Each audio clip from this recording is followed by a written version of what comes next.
Imagine que nós cumprimos um protocolo de acesso.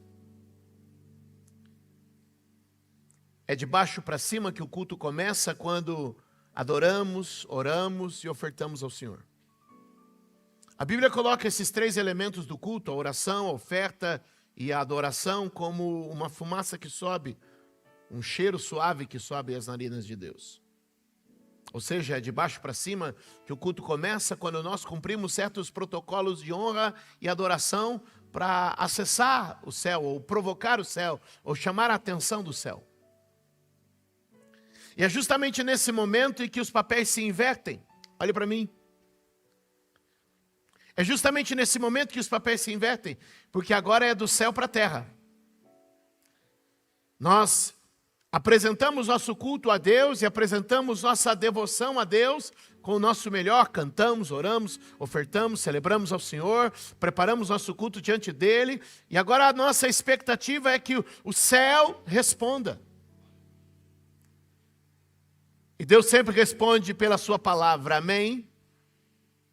Domingo passado eu falei sobre Elias, porque por várias vezes se repetia, e veio a ele a palavra do Senhor, e veio a ele a palavra do Senhor, porque a palavra do Senhor vem.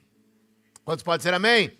Diga comigo, a palavra do Senhor vem. Abre comigo Romanos capítulo de número 4.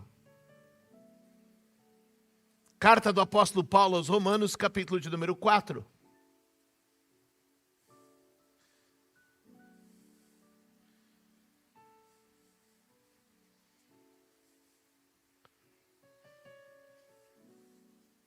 E o nosso tema hoje é a justiça da fé.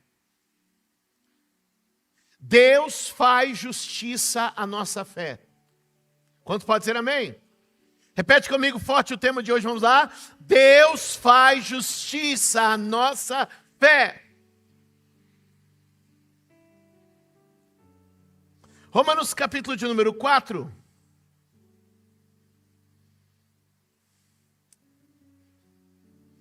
Verso de número 2. Se de fato Abraão foi justificado pelas obras, tem de que se gloriar, mas não diante de Deus. Que diz a Escritura? Abraão creu em Deus, e isso lhe foi creditado como justiça. Ora, quem faz qualquer obra, seu salário não é considerado um favor, mas uma dívida. No entanto, aquele que não trabalha, mas crê em Deus que justifica o ímpio, a sua fé lhe é creditada como justiça. Assim também Davi declara: bem-aventurado o homem a quem Deus acredita justiça sem obras, dizendo: bem-aventurados aqueles cujas maldades são perdoadas e cujos pecados são cobertos.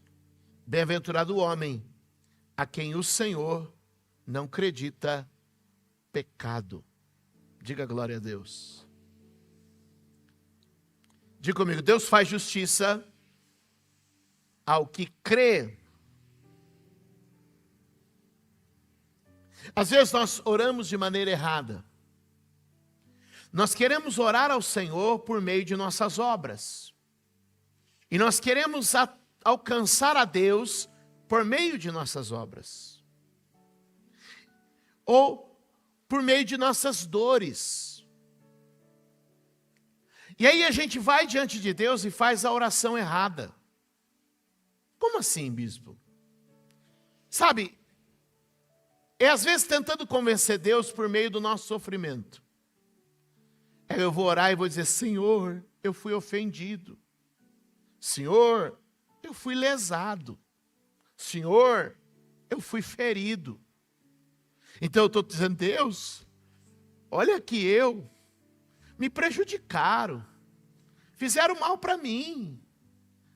Ô Senhor, eu mereço um carinho do Senhor aí do céu. E às vezes nós estamos orando na base da nossa dor, tentando comover Deus. Deus não é comovido. Deus responde à fé. Deus não é comovido, Deus responde à fé. Ou então a gente está querendo orar pelos nossos méritos. Senhor, eu fiz tudo certo. Senhor, eu fiz o bem. Senhor, eu fiz o difícil.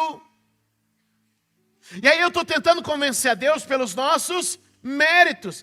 Por tanto que eu fiz direito, pelo tanto que eu fiz certo, pelo tanto que eu fiz o bem. E Deus está olhando para mim e dizendo, eu trabalho com outra linguagem.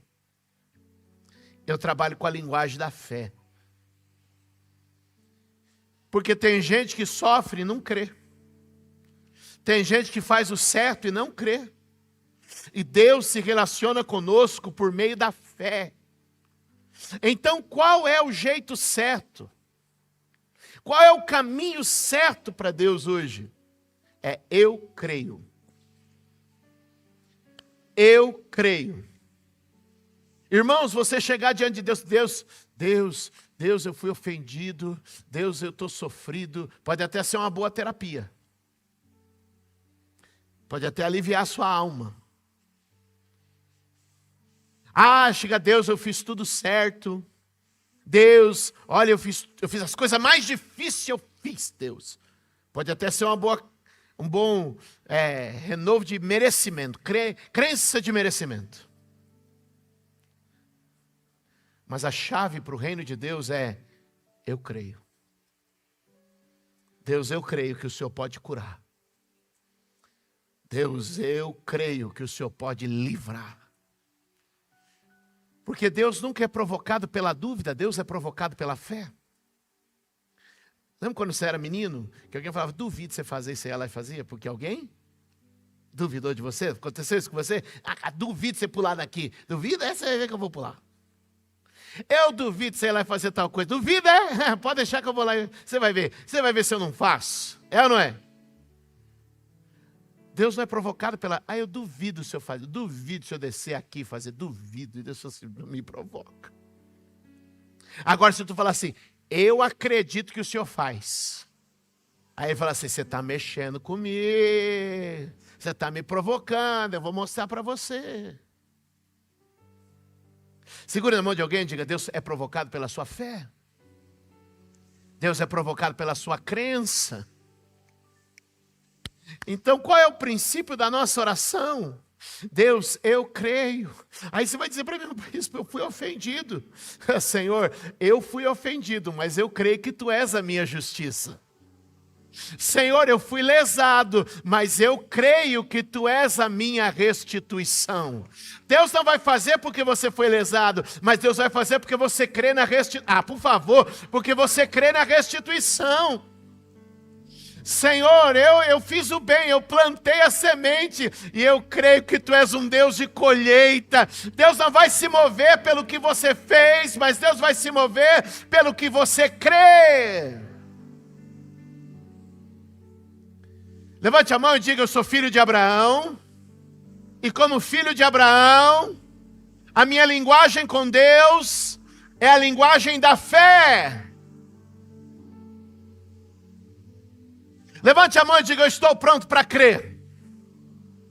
Crer no crer, eu creio em Deus Todo-Poderoso, eu creio em Deus que ouve as nossas orações, eu creio em Deus que enviou seu Filho para morrer na cruz em meu lugar, eu creio no sacrifício vivo de Jesus, que pagou toda a minha conta, por isso eu sou livre de maldição, e o diabo não tem mais acesso na minha vida, eu creio que o sangue de Jesus me marcou, por isso o anjo da morte vai ter que pular o endereço da minha casa, porque na minha casa entra promessa, na minha casa entra palavra, porque eu creio neste Deus. Ei, alguém pode dar glória a Deus aqui neste lugar?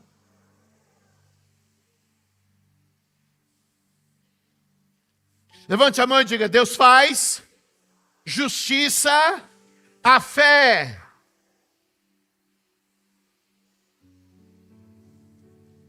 Vamos reforçar esse ponto, por favor. Gálatas capítulo de número 3, abra sua Bíblia.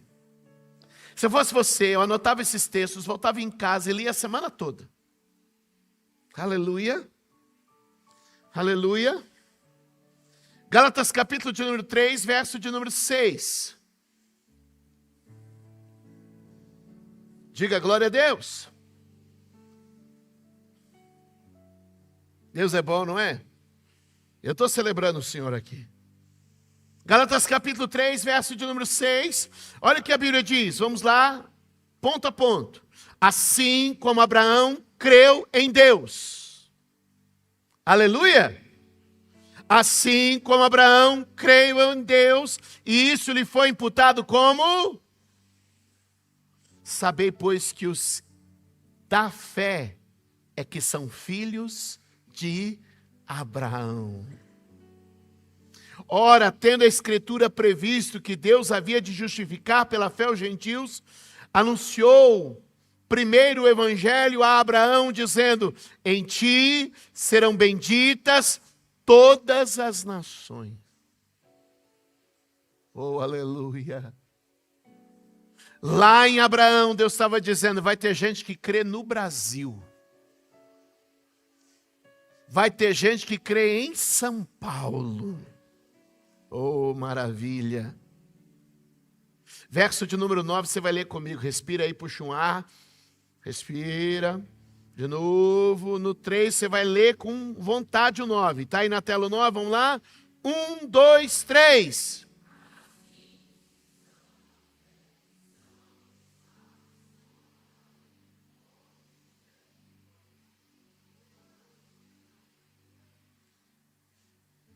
Quem é da fé é abençoado. Repete comigo. Quem é da fé é abençoado. De novo, Gálatas 3, verso de número 9. Todo mundo junto, vamos lá? 1, 2, 3.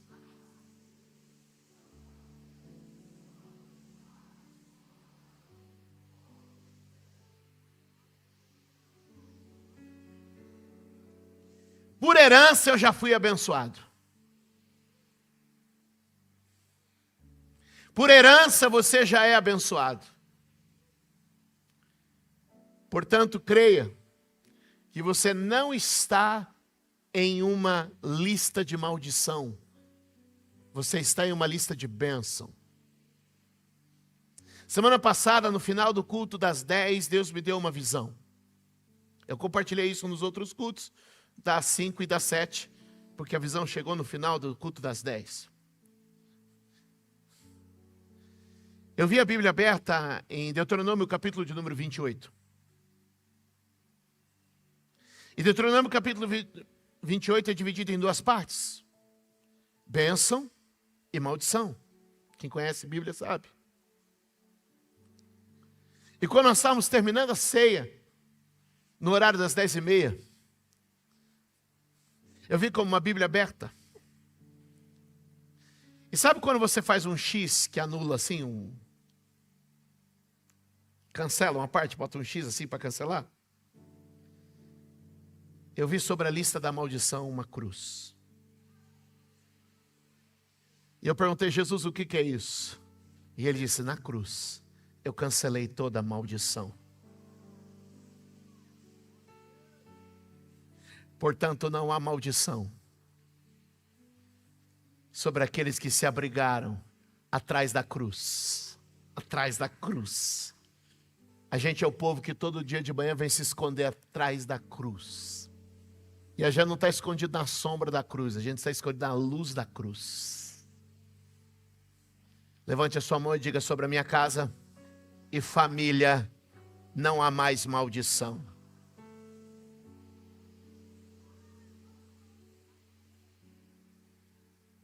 Porque agora você é bendito com Abraão. Quantos benditos temos neste lugar? Dê um aplauso forte ao Senhor.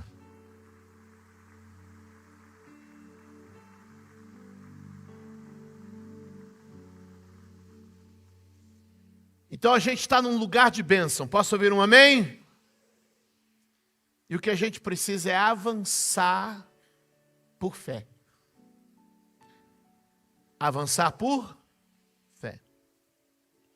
Volta comigo para Romanos capítulo 4.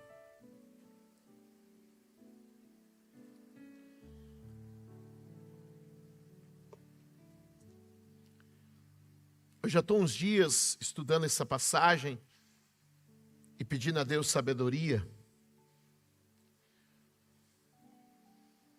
porque eu sei que é uma passagem muito doutrinária, e às vezes passar isso no culto é um tanto complicado. Mas vocês estão comportados com a reverência hoje que eu estou achando extraordinário.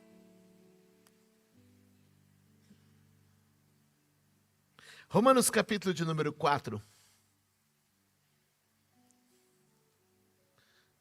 Voltemos ao verso de número 7 e verso de número 8. Só para encerrarmos esse ponto da justiça que vem da fé. Como são felizes aqueles que têm suas transgressões perdoadas e cujos pecados são apagados. Levante a mão e diga: Deus me perdoou e os meus pecados foram apagados.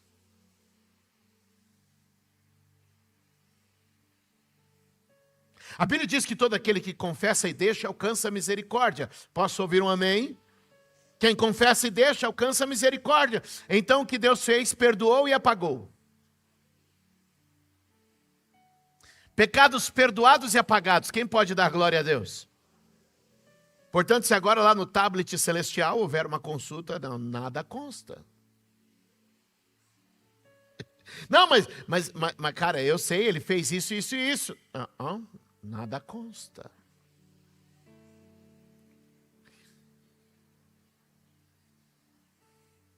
Não, mas eu sei que ele fez tal coisa. Olha.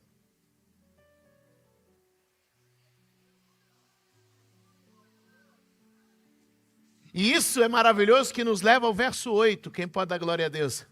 Põe o 8 para mim, lindão. Põe o 8 para mim. 8. Lê. Vamos lá?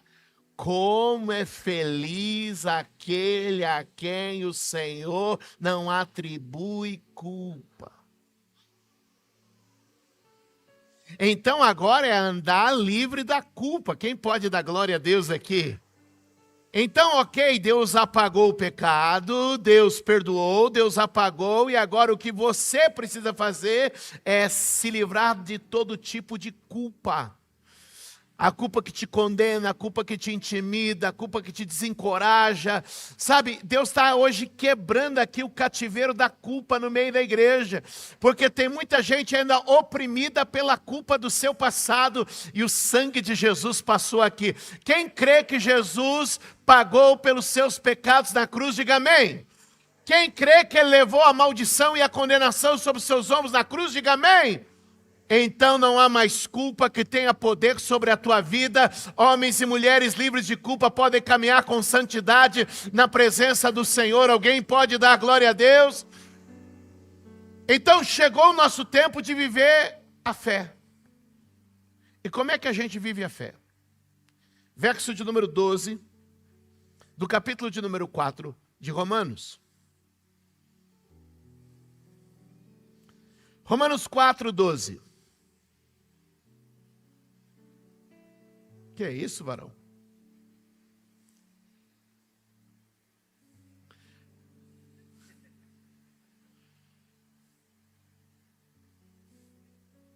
Romanos 4, 12. Vamos lá?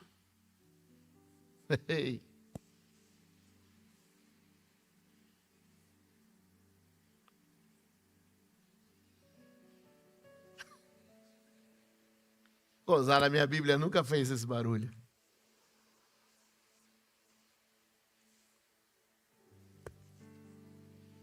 Está quebrada.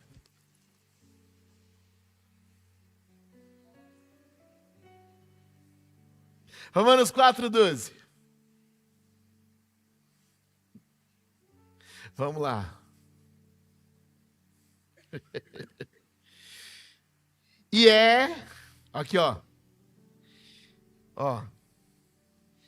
E é igualmente o pai dos circuncisos, e não somente dos circuncisos, mas também daqueles que também andam nos passos da fé. Nos passos da fé que teve nosso pai Abraão. Uma vez que você foi livre da culpa, o que eu quero te ensinar hoje aqui é andar nos passos da fé.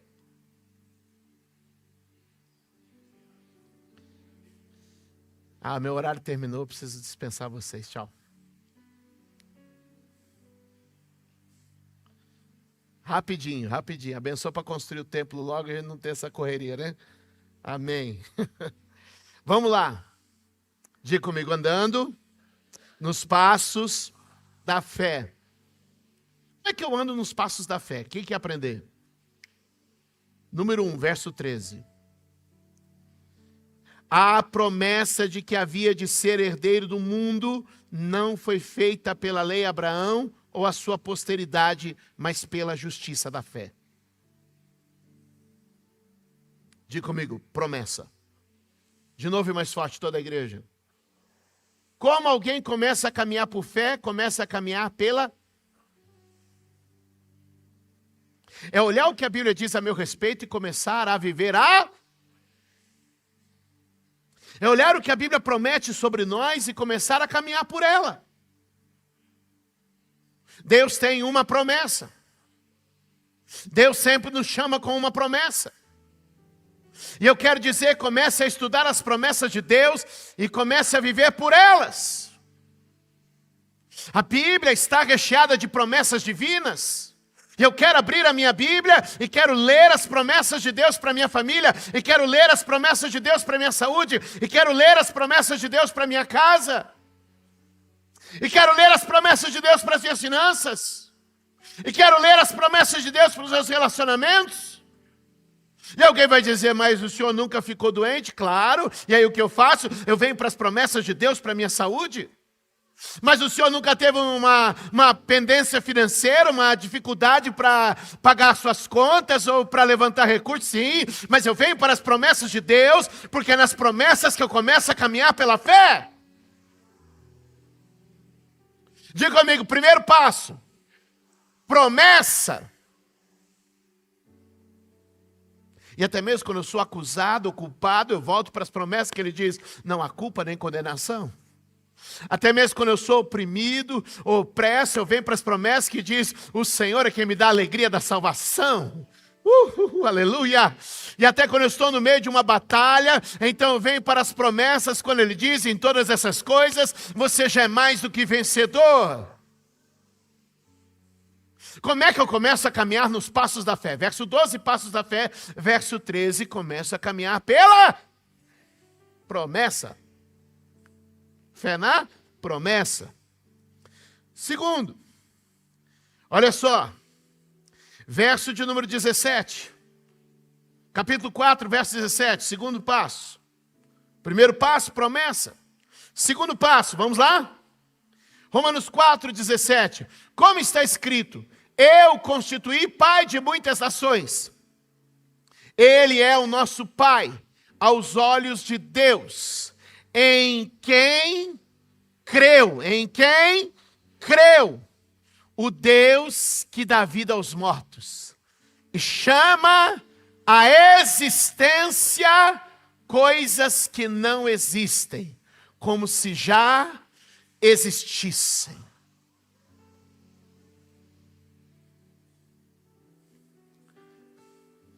Quando eu tenho uma promessa, eu começo a abrir minha boca e ter uma confissão. E eu começo a chamar as coisas que não existem. Começo a chamar as coisas que não existem. O ano passado, nesse período do ano, ainda a gente tinha só um estacionamento aqui atrás. Eu estou tentando te explicar de algo prático. Tinha só um estacionamento aqui atrás. Era muito comum eu pelas manhãs sair do meu escritório, dar a volta, entrar no estacionamento, e eu ia bem onde é a linha de onde hoje é o templo. Eu ia bem na linha assim, onde está sendo construído. Senhor, eu vejo que aqui começam a se levantar os pilares e as paredes, e logo nós vamos ter. E aqui vai ser rápido, vai ser leve, vai ser próspero, vai ser abundante, não vai faltar, vai dar tudo certo, vai ser uma bênção. Chamando a existência coisas que não existem. Aleluia! Aleluia! Senhor, nós vamos reunir dezenas de milhares de pessoas no Parque Max Pfeffer nos próximos dias. E então as pessoas começaram a caminhar por aquele parque. Uma semana antes, 10 dias antes, começamos a ter obreiros da igreja, ministérios da igreja que iam lá. Senhor, haverá multidões e multidões aqui nesse parque. Haverão multidões e multidões aqui nesse parque. Quando foi o dia 9 de julho, o que tinha lá? Porque alguém chamou a existência coisas que não existem. Quando você começa a declarar, Deus começa a fazer. Eu estava chegando de viagem na quinta-feira pela manhã, e quando o carro passou ali na descida do Sesc, eu olhei toda a cidade, eu levantei as minhas mãos e falei, Senhor, eu vejo que toda essa cidade vai ao encontro da Tua palavra nesta quinta-feira. E foi maravilhoso, porque quinta-feira tinha gente na rampa, tinha gente atrás, tinha gente em cima. Por que é o que isso acontece? Porque você chama a existência coisas que não existem. Eu não sei se você percebeu, mas quando a gente subiu aqui, a gente disse, essa semana vai ser próspera, essa semana Deus vai guardar, vai ter livramento, vai ter paz, tua casa vai ser abençoada, teus filhos vão ser abençoados. Por quê? Porque a semana ainda não começou, mas nós já estamos chamando a existência as coisas que ainda não existem. Eu tenho uma foto do dia que eu orei pela esposa do Luiz Gustavo. Eu não conhecia a Radija, eu não sabia que a Radija existia, eu não sabia. Ela já tinha nascido pelo período quando eu orei, o Luiz devia ter uns 16 anos. Mas eu tenho uma foto de um dia que eu estava com ele, só eu e ele viajando. E eu tirei essa foto e falei, esse foi um dia que eu orei a Deus e Deus me deu uma resposta sobre a esposa do meu filho. Eu não a conhecia, eu sabia que ela devia estar em algum lugar do mundo já nascida, não sei onde. Mas quando naquele dia o Espírito Santo falou, eu já tenho preparado. Sabe por quê? Porque Deus chama as coisas que não existem como se já existissem. Eu tenho exatamente o dia e o lugar quando Deus me deu algo que eu não conhecia. Diga comigo, promessa, confissão da promessa.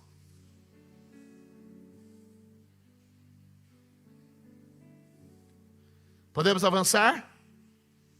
Em 3 minutos nós vamos fazer o restante, em nome de Jesus. A fila já está... Eu começo a olhar, já tem um monte de gente para lá, para cá, todo mundo querendo entrar. Bora lá. Verso de número 19. Aleluia. Sem enfraquecer na fé... Vamos lá? Sem enfraquecer na fé, não atentou para o seu próprio corpo. Aleluia. Reconheceu que o seu corpo já estava sem vitalidade, pois já contava com cerca de 100 anos de idade. Que também o ventre de Sara já estava sem vigor. Espera aí. Ele começa então a perceber que o seu corpo já está doente, que a sua esposa já está idosa. E ele tem uma promessa, ele tem dito, eu sou Abraão, eu sou o pai de uma multidão. E então ele percebe no verso número 19, mas olha o que a Bíblia diz, sem enfraquecer na fé. Aleluia! Sem enfraquecer na fé. Quantos podem dar glória a Deus? Agora, como que ele não enfraquece na fé? Verso 20, vamos lá. Verso 20, põe para mim. Mesmo assim, não duvidou, nem foi incrédulo em relação à promessa de Deus, mas foi fortalecido em sua fé e deu glória a Deus. O meu corpo já está adoecido, a minha esposa já está envelhecida, a promessa parece impossível, mas eu estou aqui em cada culto dando glória a Deus. Eu estou aqui dizendo, Deus prometeu e Ele é fiel. Deus não falha. Verso de número 21, vamos. Aleluia, aleluia. Olha o que a Bíblia diz. Estando plenamente convencido de que ele era poderoso para cumprir o que havia prometido. Diga comigo, certeza, convencimento, convicção. 3 Cs que você tem que ter: certeza, convencimento e convicção. Eu não vou ver se. Isso não é uma loteria. Isso é uma certeza. Eu estou convencido Aleluia. Eu conheço a verdade. Eu estou convencido. Eu tenho uma certeza. Eu creio. Deus faz justiça. A minha e a sua fé fica de pé. Eu tenho aleluia. Oh, aleluia. Eu sei que esse é um assunto muito denso. A justificação pela fé. Há uma matéria da teologia que os homens discutem há 500 anos. Eu tentei falar com vocês em alguns minutos. Mas eu quero que vocês levantem as mãos para o céu.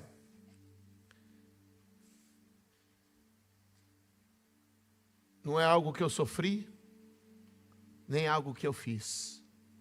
É o que eu creio e o que eu acredito. Eu creio que Jesus morreu na cruz por mim. Mais alguém crê? Nós cremos que Ele nos justificou pelo seu sangue e nos purificou dos nossos pecados. Alguém crê?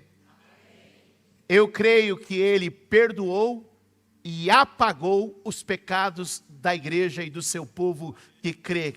Quem pela fé recebe isso? Diga comigo, pecados perdoados, pecados apagados. De novo, diga comigo, pecados perdoados, pecados apagados. Eu creio que nós podemos viver uma vida sem culpa. Portanto, se há alguma condenação e culpa sobre a tua vida, o sangue de Jesus está neste lugar para te livrar. O sangue de Jesus está neste lugar para te purificar.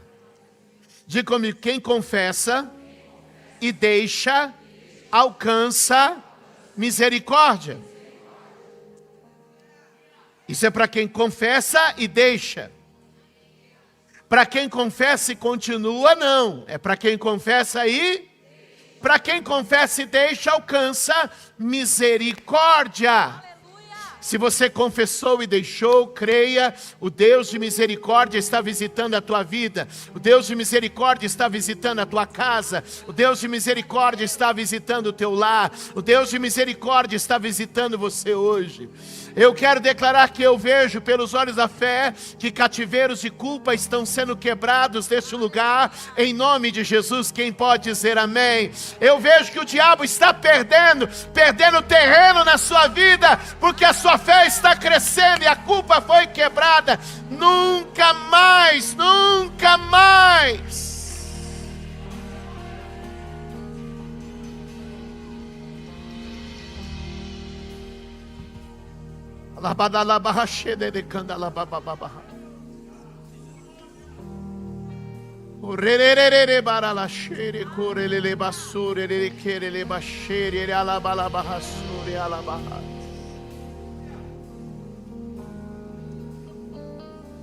Hoje Deus fez justiça à fé do seu povo.